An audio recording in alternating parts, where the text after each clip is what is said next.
Muhammad, you quoted the Quran a lot tonight. Let me ask you, why is the Quran a more credible final revelation of God, having been dictated to the prophet by the angel Gabriel, than the Book of Mormon as the final revelation of God, having been dictated in the 19th century in upstate New York by the angel Moroni to the prophet Joseph Smith?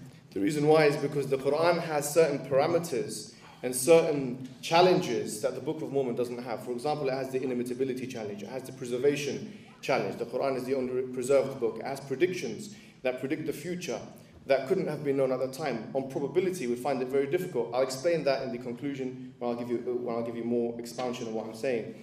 The Quran has a language that completely descoped the Arabic language of the people of the time, and it was recognized by those linguists as something which was extraordinary. The Quran has a structural feature that even Orientalist scholars like Raymond Farron have looked at and said that this is something which cannot be possible considering the circumstantial revelation of the Quran. So there's many reasons.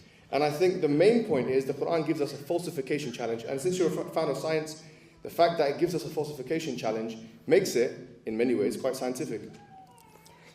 Muhammad, you have many times embraced what we would call the Kalam cosmological argument, the first cause argument.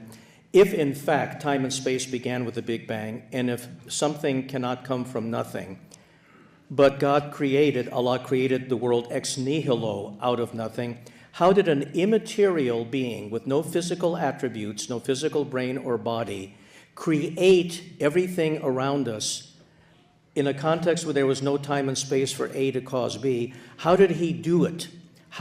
What was the mechanism by which this immaterial being, without time and space, created time and space and matter?